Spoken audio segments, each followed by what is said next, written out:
नमस्कार। आपके अपने YouTube चैनल समय की पुकार में मैं ओम कसारा आप सभी दर्शक बंधुओं का हार्दिक स्वागत और अभिनंदन करता हूं। आज से हम अपना लोकप्रिय कार्यक्रम रूबरू एक बार पुनः स्टार्ट कर रहे हैं और ईश्वरीय संयोग देखिए कि आज हमारे साथ हैं महामंडलेश्वर परम पूजनीय हंसराम जी महाराज। महामंडलेश्वर हंसराम जी उदासीन का जन्म 30 दिसंबर 1961 को देवभूमि भारत में हुआ था। चूंकि हंसराम जी का पूरा परिवार ही हर समय भक्ति के सागर में गोते लगाता रहता था, इसलिए 5वीं कक्षा तक पढ़ाई करवाने के बाद ही हंसराम जी के पिताश्री ने उन्हें हरि सेवाधाम उदासीन आश्रम के तत्कालीन महंत बाबा गंगाराम साहब उदासी को सौंप दिया। बस फिर क्या था, बालक हंसराम जी पर गुरु भक्ति और सेवा का ऐसा रंग चढ़ा कि चंद दिनों में ही वो अपने सुमधुर व्यवहार और निस्वार्थ भाव से किए जाने वाले कर्म की बदौलत बाबा गंगाराम साहब के सबसे प्रिय शिष्य बन गए। यही वजह रही कि वर्ष 1975 में बाबा गंगाराम बालक हंसराम को भी अपने साथ अमेरिका ले गए। कालांतर में महंत गंगाराम के गोलोकवासी हो जाने के बाद महंत हंसराम जी ने हरि सेवाधाम में रचनात्मक व सेवा कार्यों को गति प्रदान करते हुए नेत्र चिकित्सा व लेंस प्रत्यारोपण, यूरोलॉजी चिकित्सा, दंत चिकित्सा एवं नशा मुक्ति के सैकड़ों निःशुल्क शिविर लगाकर हजारों लोगों को लाभान्वित कर दिया। लावारिस लाशों का अंतिम संस्कार करना हो अथवा पंचमुखी मोक्षधाम में पुस्तकालय का संचालन, अक्षय कलेवा योजना के मार्फत भूखों को भोजन करवाना हो या वृक्षारोपण करके पर्यावरण का संरक्षण करना, मंदिरों का पुनर्निर्माण करवाना हो अथवा धार्मिक पुस्तकों का प्रकाशन, नव युवकों को वैदिक शिक्षा देनी हो या बड़ौदा में गर्ल्स हायर सेकेंडरी स्कूल का संचालन, गौशालाओं के माध्यम से लाचार, अनाथ व असहाय गोवंश की सेवा करना हो अथवा विधवाओं को आर्थिक सहयोग, महंत हंसराम द्वारा चलाए जा रहे सेवा प्रकल्पों एवं रचनात्मक कार्यों की सूची इतनी लंबी है कि एक ही बार में उनका वर्णन किया जाना असंभव सा है। इन्हीं क्रियाकलापों की बदौलत 23 अप्रैल 2016 को सिंहस्थ कुंभ में महंत हंसराम जी को महामंडलेश्वर की पदवी से सुशोभित किया गया। महामंडलेश्वर बन जाने के बावजूद हंसराम जी के आचार विचार और आचरण में कभी भी अहम नाम की झलक नहीं दिखी। इसी के फलस्वरूप आज भी वो अपने पुराने दिनों की ही मानिंद आम जन की कोरोना काल में भरपूर सेवा कर रहे हैं। ऐसे विरले व महान संत महामंडलेश्वर हंसराम जी उदासीन का समय की पुकार चैनल में हार्दिक स्वागत व अभिनंदन करते हुए आइए शुरुआत करते हैं रूबरू की तीसरी पारी की। सबसे पहले मैं आपसे ये जानना चाहूंगा कि जो कोविड महामारी है इसे आप किस रूप में लेते हैं?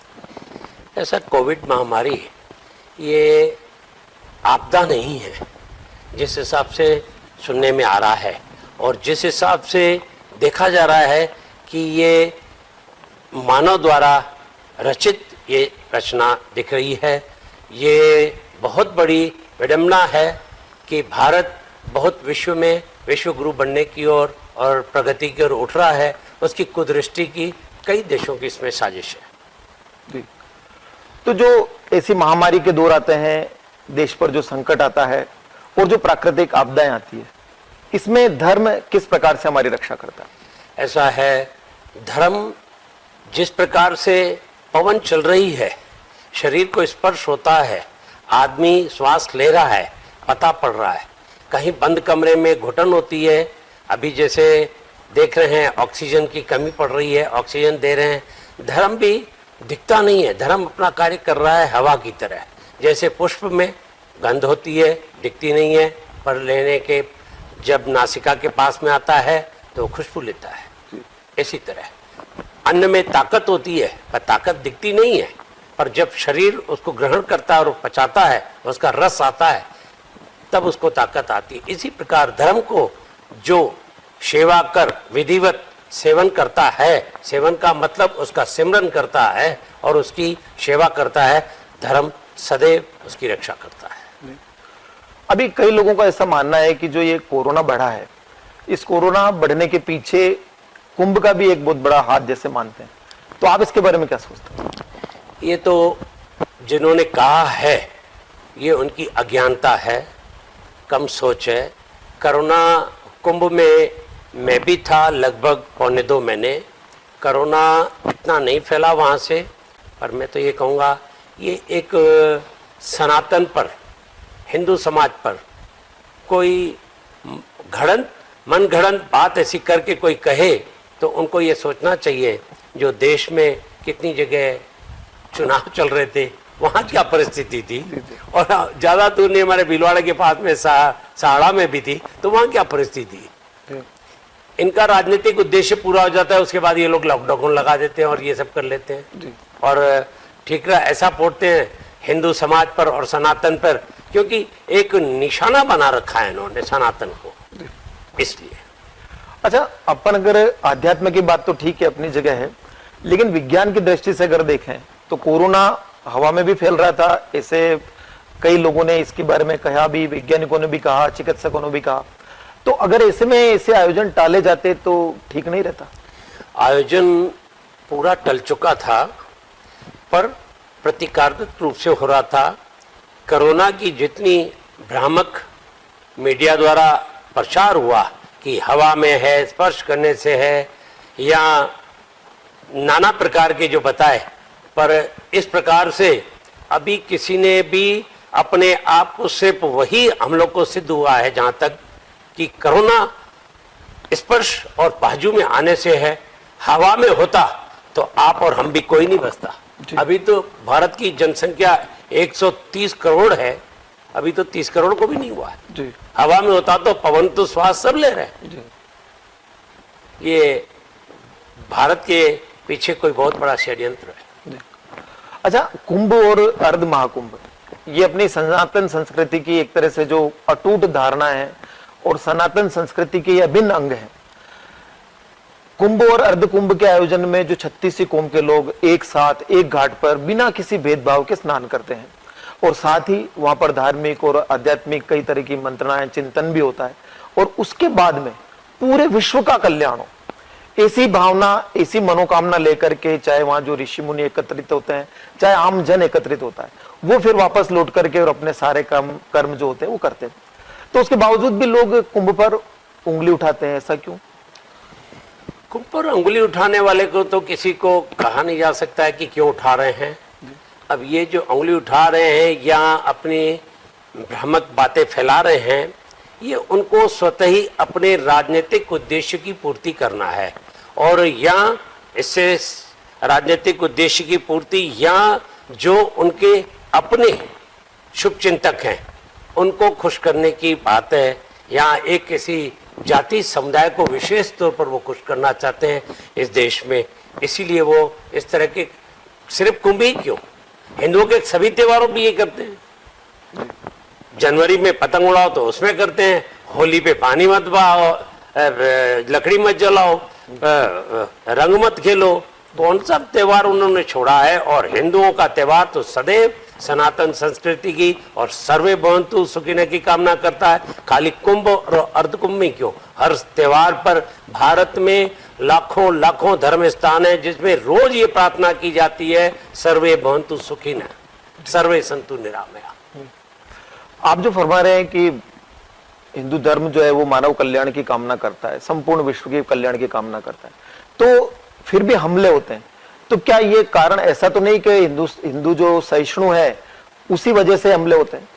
ऐसा ही समझा जाए उसको, क्योंकि और तो कहीं नहीं होते हैं, और कहीं किसी भी देश में उनके ऊपर ऐसे धर्म के आधार पर कहीं झगड़े नहीं होते हैं। ये सिर्फ भारत में ही ऐसा कर रखा है। इसके पीछे बहुत बड़ा राजनीतिक उद्देश्य छिपा हुआ है, उससे हम लोग अनभिज्ञ हैं, और उसके पीछे हमारी इस देश की जो जनता है बहुत भली भाली है, जो इनको आए दिन सभाओं में राजनेताएं या मीडिया के माध्यम से अपने प्रचार करके या नाना प्रकार के सोशल मीडियाओं से अपनी प्रचार करके उनको अनर्गल बातें सुनाकर, अनर्गल बातें दिखाकर भ्रामिक करते हैं, उसमें वो भ्रम में आ जाते हैं। भोली भाली जनता है।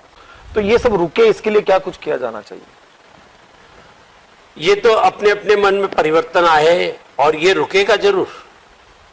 सत्य सत्य है, सच की नाव पार होती है, डुलती जरूर है, हिलती जरूर है, मगर पार जरूर होती है। इसके लिए उन जो भ्रामक प्रचार कर रहे हैं उनको भी जब उनके परिवार पर आपदा आएगी या उनके स्वयं पे आपदा आएगी तो उनको पता पड़ेगा कि हम लोग स्वयं गलत थे। तो ऐसा होगा तब तक कहीं बहुत देर तो नहीं हो जाएगी? बहुत देर नहीं होगी। तब तक ऐसा है कि धरती और धर्म ये अपना संतुलन स्वयं बनाते, कोई भी नहीं बना सकता है धरती और धर्म का संतुलन।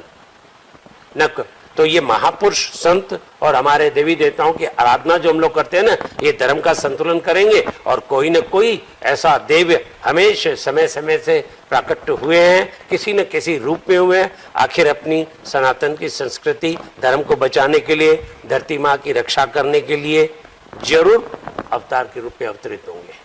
तो क्या केवल जो अवतारी होंगे उन्हीं के ऊपर ही भरोसा किया जाए, व्यक्ति कुछ न करे? व्यक्ति को उनकी आराधना कर रहे हैं, उसी से तो अवतार वो जो संबल मन को मिल रहा है। अवतार कोई एकदम दूसरा नहीं होगा। अवतार भी हम ही लोगों में से कोई संत महापुरुष या आप लोग जैसे भी कोई देशभक्त निकल सकता है। और जिसने एक आवाज उठा दी और एक चिंगारी जल गई और वो चिंगारी हवा में फैलकर, जैसे चिंगारी में आग पूरी नहीं होती शोला, पर वो जब तक किसी चारे से या अपने से सूखे से जाके टकराती है तो वो शोला बन जाती है। और यही हाल होगा किसी दिन। ये बात सही है आपकी, मैं मानता हूं। लेकिन आप देखिए कि इंतजार करते करते कभी अफगानिस्तान भी अपना था, आज नहीं है। पाकिस्तान अपना था, नहीं है। बांग्लादेश अपना था, नहीं है। अब और कितने टुकड़े सहन करेगा और उसके बाद में हिंदू समाज जागृत होगा या फिर कोई अवतारी पुरुष आएंगे? आखिर जब ऐसा होता रहा तो आज इस हिंदुस्तान की बात करें तो 9 राज्य अल्पसंख्यक हो गए, अल्पसंख्यक बाहुल्य है वो। तो ऐसे में फिर कहां हिंदू कहां जाएगा? जाके हिंद महासागर में गिरेगा या कहां जाएगा? ऐसा है, जैसे आपने भारत के टुकड़े कहे, वो जो टुकड़े हुए धर्म के आधार पे राजनीतिक दृष्टि ने धर्म बताए। पहले तो मैं आपको ये बता दूं, धर्म यदि कोई भी सामाजिक संगठन व जाति बिरादरी के लोग बैठे 36 कौम के, उसमें सब आ जाए।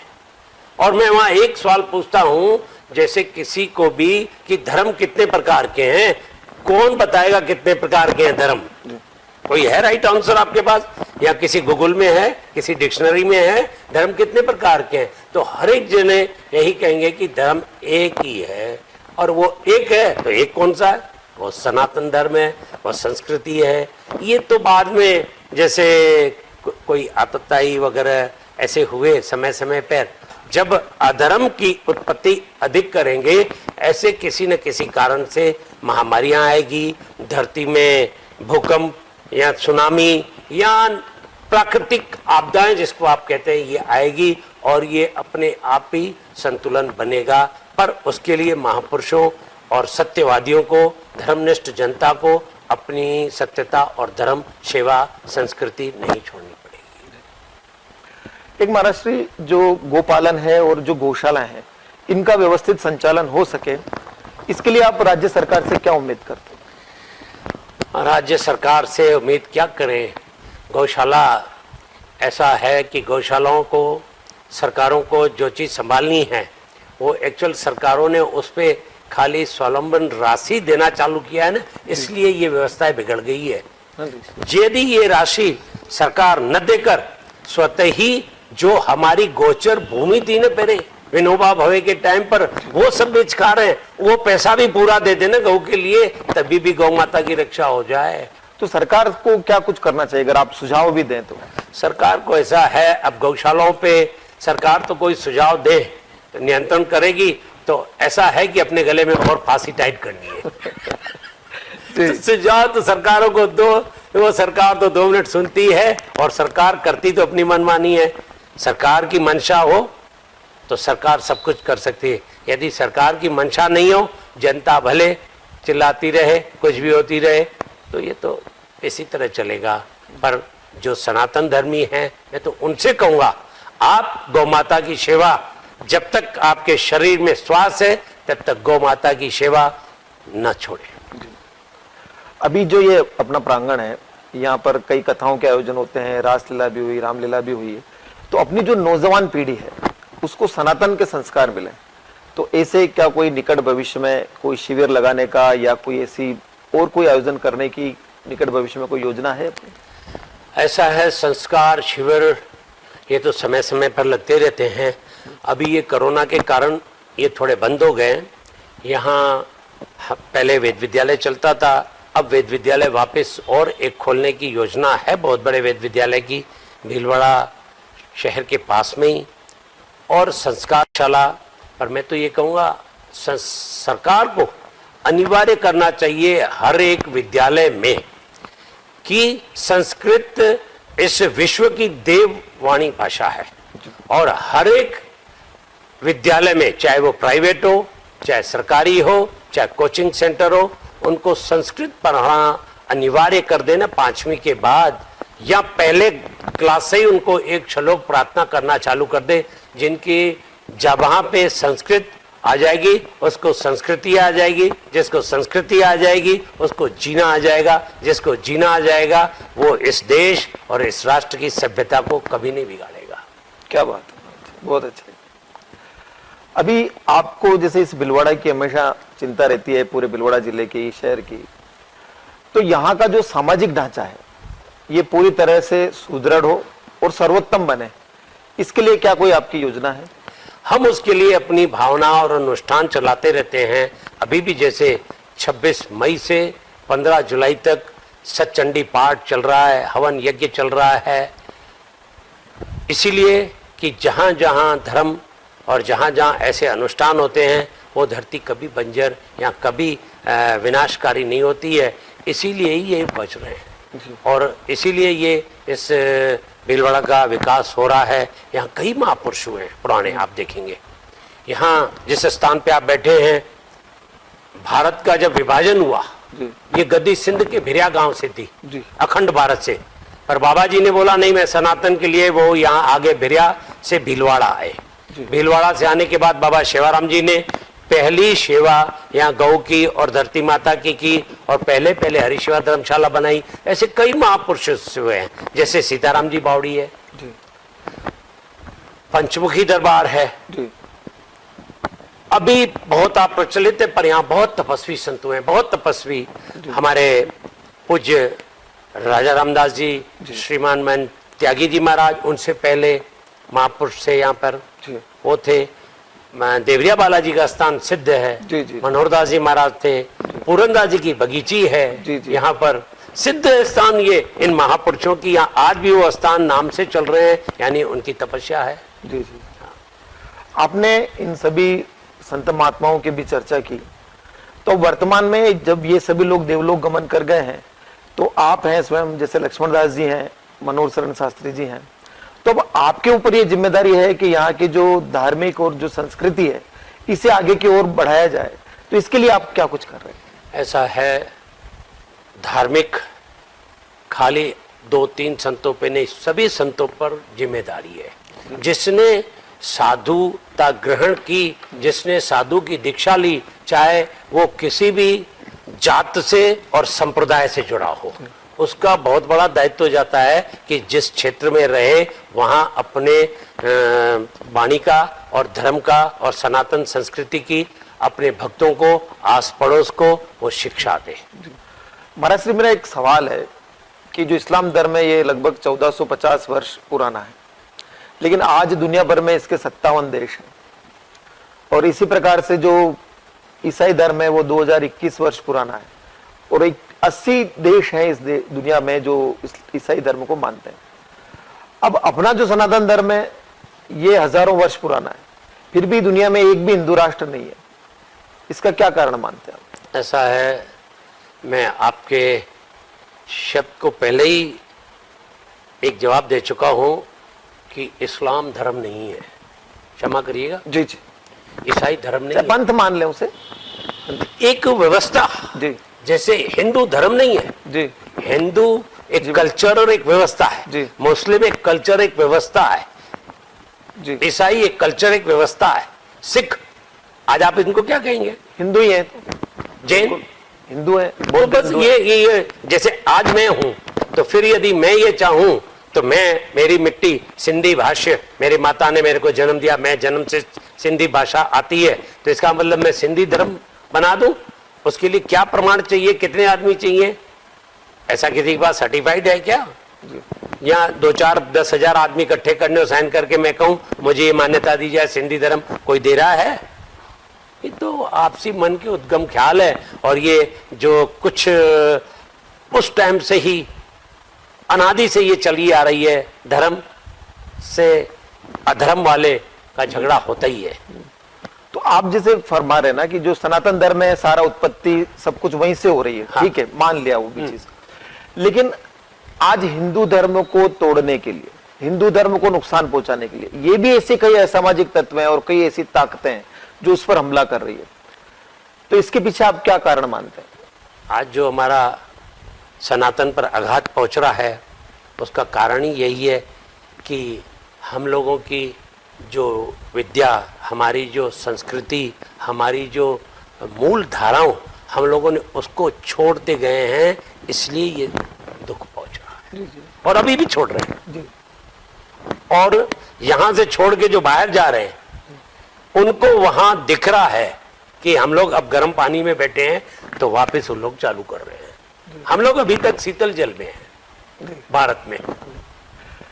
आपको जो महामंडलेश्वर पद से सुशोभित किया गया, तो उसके बाद आप क्या समझते हैं कि समाज के प्रति आपकी कितनी जिम्मेदारी और बढ़ गई है? और अगर आप अभी स्वयं का मूल्यांकन करें तो आप खुद को कहां पाते हैं? ऐसा है, महामंडलेश्वर पद जो दिया जाता है 13 ही अखाड़े निश्चित करते हैं। उसमें जो अपना अखाड़ा होता है, जैसे हमारा श्री पंचायती अखाड़ा बड़ा उदासीन है। अब वो महापुरुष यहाँ आते जाते रहते हैं, या हमें सब जगह पूरे भारत में या सब जगह उनको पता पड़ता रहता है। वो लोग देते हैं ये कि महापुरुष योग्य सनातन की सेवा कर रहा है और सनातन के लिए किस प्रकार से ये आश्रम को संभाल रहा है और किस प्रकार से अपने भक्तों और जो होने वाले संत हैं उनको दीक्षा दे रहे हैं। तो वो देख के फिर वो लोग अपना, एक प्रक्रिया है ये बहुत बड़ी, ये संतों का एक बहुत बड़ा संगठन है, एक बड़ा अखाड़ा परिषद बना हुआ है, वो मान्यता देता है और उसको वो योग्य समझते हैं। तो मुझे 2016 में उन्होंने योग्य समझा, उन्होंने महामंडलेश्वर पद दिया है। और महामंडलेश्वर पद के बाद ये जैसा है यथा नाम तथा गुण, और से उनको मेरे को उपदेश, उनके सेवा और उनके समक्ष सब जगह जाना पड़ता है जी। और बराबर मुझे कोई भी अपने सनातन की कोई भी ऐसी बात आती है उन जगहों पे जाना रहता है। जो बड़ी जिस हिसाब से पद की मर्यादा है उस हिसाब से हमको निर्णय के लिए जाना पड़ता है और हम लोग जाते रहते हैं, धर्म सभाओं में जाते रहते हैं। अभी जो आपके देश में विदेश में जो सभी जगह अनुयायी हैं उन्हें आप क्या संदेश देना चाहेंगे? समस्त सनातन धर्मी जहाँ पे भी है जी। मेरा तो उनको यही है कि आप अपनी वाणी नित्य पढ़ें, अपने धर्म ग्रंथों को रोज दर्शन करें और पढ़ें। जिस प्रकार बर्फ खाने से नहीं पर बर्फ के पास बैठने से भी शीतलता मिलती है, अपने घरों में धर्म ग्रंथ रखें, अपने बड़ों के पूर्वजों की, माता पिता की या भगवान की, गुरुजनों की स्वरूप रखें और उनको सेवा सिमरन करें, प्रणाम करें। तो आपके आने वाले बच्चे भी उसको उसी तरह फॉलो करेंगे, उसी पद चिन्हों पे चलेंगे। और मैं तो ये सबसे संकल्प करवाता हूँ, भले आज आप आए हैं, मैं तो आपसे भी ये कहूँगा एक संकल्प लेके जाएं, रोज सेवा करेंगे, चाहे वो चींटी को दाना डालें। हमारे में परमात्मा ने सामर्थ्य दियो तो हम हाथी को भोजन कराएं, हमें परमात्मा ने सामर्थ्य दियो इस देश राष्ट्र धर्म के लिए कुछ भी दान करें, पर सेवा रोज करें। परमात्मा ने जितना दिया है उस योग्य बने। और एक घड़ी आधी घड़ी बस 1 मिनट भी बैठ के अपने परमात्मा का चिंतन करें, अपने सनातन की चिंता करें, अपने सनातन धर्म की चिंता करें, तो अपने आप ही वो जो चिंता से होता है ना, अध्ययन से नहीं होता है। खाली आप पढ़ते जाओगे ना कुछ नहीं होगा। जो चिंतन करके उसको मनन करता है, चिंता करने के बाद मनन करना है, अब इसको कैसे उपयोग में लाना है, तब इसको आपको पता पड़ेगा कैसे सनातन को हम अपनी सेवाएं दें और सनातन से कैसे हमें हमारी संस्कृति मिले, अपने आप ही वो मिलेगा। आपने समय की पुकार न्यूज चैनल के लिए जो इतना बहुमूल्य समय दिया उसके लिए बहुत बहुत धन्यवाद, बहुत बहुत आभार। शुभाशीष साधुवाद, हरिओम। तो आप थे महामंडलेश्वर परम पूजनीय हंसराम जी उदासीन। आपसे जो खुल करके चर्चा हुई है सारे विषयों पर, तो निष्कर्ष एक ही निकला है कि जो सनातन धर्म है वो कभी खत्म होने वाला नहीं है। चाहे कितनी आघात हो, कितनी परेशानियां हो, एक न एक दिन वापस ऐसा आएगा कि सनातन धर्म का पुनः उद्धार होगा। और यह सृष्टि जब तक कायम रहेगी तब तक सनातन धर्म रहने वाला है। कैमरा पर्सन नारायण वैष्णव के साथ मैं ओम कसारा, समय की पुकार न्यूज चैनल के लिए।